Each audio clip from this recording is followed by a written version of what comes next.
Hold it. Before I begin, I'd like to give a spoiler warning in case you haven't seen this movie.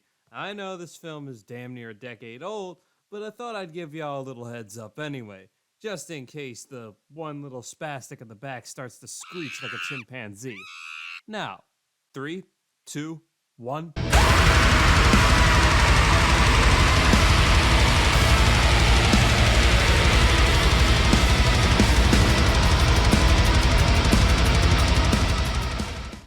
Man of Steel is based as fuck. That's it. That's the review.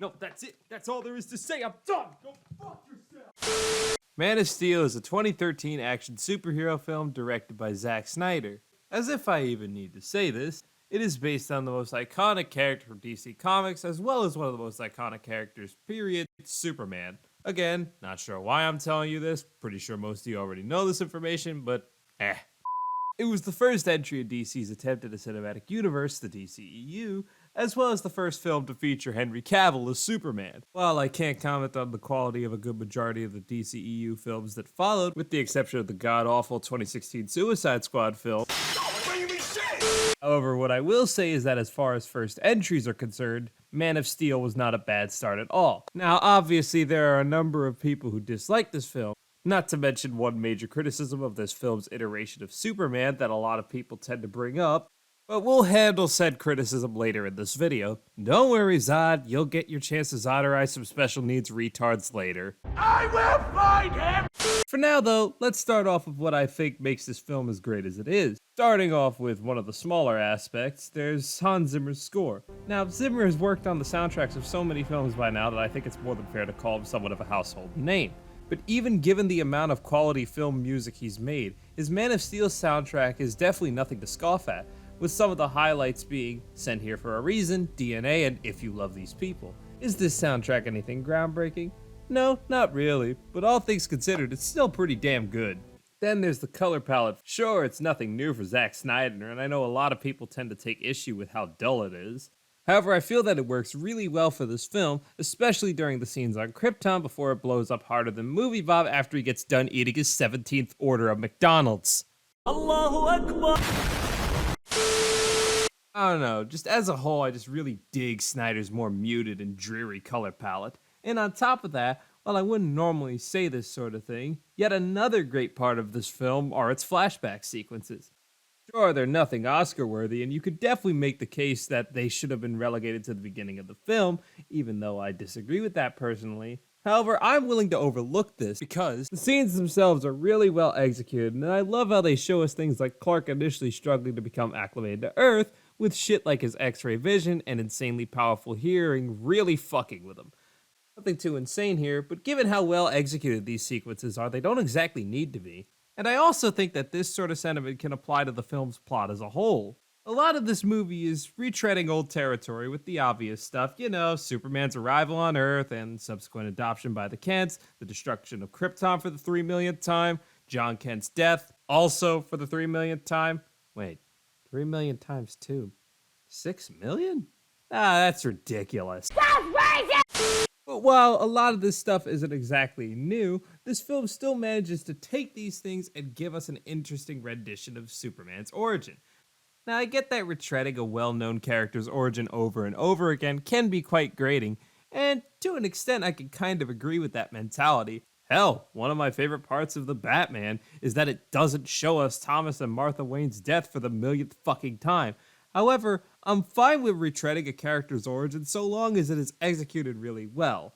And that's exactly what Man of Steel accomplishes, and if I'm being honest, it's probably my favorite version of Superman's origin. Sticking with the simpler things this film gets right, you also have the fight sequences, which are really fun and well executed. Some highlights include Feora's whole sequence on the cargo plane, Superman's first fight, and the most obvious one, the final fight between Superman and Zod. Everything about these sequences just work, from the sped up blows to the overall scale of the fight sequences, especially with the amount of destruction caused in their wake. In continuing to suck this film off like a $10 crack whore, yet another one of my favorite parts of this film is its cast and the performances they give. Now, we've got a number of good performances to go over here, so let's get the most obvious one out of the way, Henry Cavill. Cavill does a really good job as Superman / Clark Kent. Now, while it isn't perfect, aside from Kevin Costner, who we'll be getting to in a moment, Cavill gives the best performance in this film, and he was definitely a great choice to play the role. It's hard exactly to explain, but from the way he looks in the suit to some of his mannerisms, he just feels like Superman, and that is no easy feat. Then, as I just alluded to a second ago, you have Kevin Costner's portrayal of Jonathan Kent, which, aside from one bit of dialogue that I'll be addressing later, is fantastic, and there's definitely a lot of scenes in which his performance really shines, such as the whole "sent for a reason" sequence. Can I just keep pretending I'm your son? You are my son.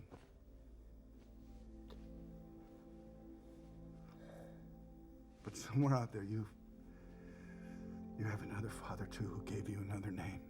It's honestly one of my favorite scenes in this whole movie, which isn't too surprising, given that, as I stated earlier, the flashback sequences are some of my favorite parts of this movie. Rounding out the top 3 for performances in this movie, you have Michael Shannon, who does a pretty good job as Zod. This version of Zod feels like a legitimate threat, especially given that he is more than willing to commit genocide in order to bring back his people. And Shannon's performance shows us just how dedicated he is to reviving Krypton and how much it means to him. If you were to ask me to describe Zod in 2 words, they would be determined and unhinged. While there are some minor things about his performance that I'm not all that big on, he does more than enough to make Zod a really memorable villain. As for other performances worth mentioning, there's Russell Crowe, who does a great job as Jor-El, especially during the opening scene on Krypton. And Amy Adams also manages to do a pretty decent job as Lois Lane. I wouldn't say either are amazing performances, but both managed to do a good job with their respective roles. Not much else I can say. Man of Steel just had a really solid cast, and pretty much everyone gave a solid performance. And now that I've given a number of the positives about this film, I feel it's as good of a time as any to address the criticisms of this film that I alluded to earlier. Brace yourself, because we're going to be going over some real grade A autism. As far as criticisms go, there are 2 that I can think of off the top of my head. One of them being an issue that I personally have, and another being a criticism that often gets brought up when discussing Man of Steel. And trust me, the first one is a lot more reasonable than the second.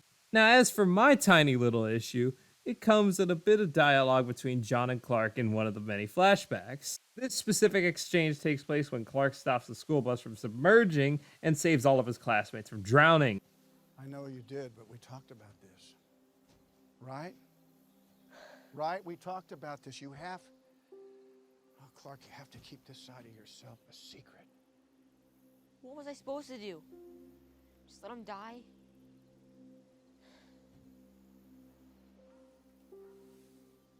Maybe. Now, I'll agree this is a stupid piece of dialogue, and I'm not exactly sure why it was left in, as he was saying maybe to the notion that Clark should have let everyone die. Now, if I were to play devil's advocate here, John isn't saying this to be malicious. He's saying it because he genuinely doesn't know what Clark should have done. He's extremely concerned with people finding out the truth about Clark and how they might react to it. Again, still a stupid line, but while I don't exactly like it, I can at least forgive it, given how much I like John Kent as a character in this film. However, at least that criticism is a bit more reasonable compared to a much more widespread one I've heard tossed around when it comes to this movie. Strap in, because you're in for a doozy. The biggest issue I've heard people bring up is the final fight with Zod, and how much damage the fight caused, and the fact that Superman ends up killing Zod.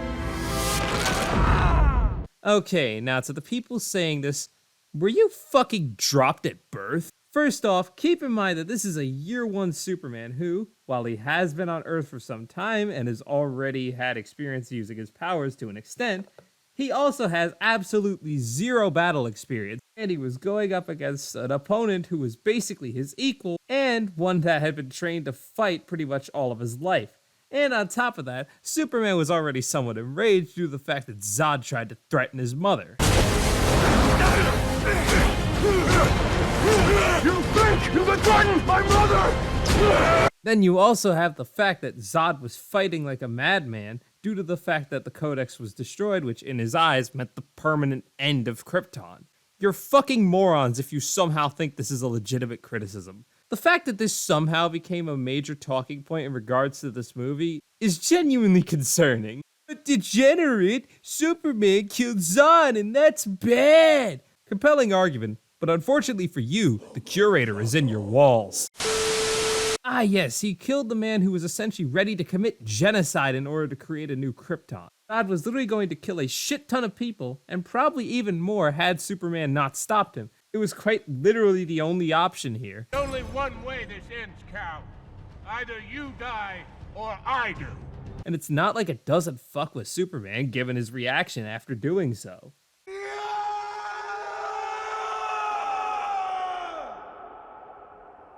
It clearly weighs heavy on his conscience, especially given the fact that he killed the last living Kryptonian other than himself, effectively ending his race. Pretty understandable he'd react the way he did, but that's besides the point. There was literally no other option for him to take. If he hadn't, Zod would have not only killed the innocents in front of them, but he probably would have killed hundreds upon millions more. Oh, I know he was a jihadist with a bomb strapped to his chest, but you didn't have to shoot him. That's you. That's how you sound when you make this gay-ass argument. In short, this whole complaint is beyond idiotic, and before you think about bringing it up, kindly consider hanging yourself.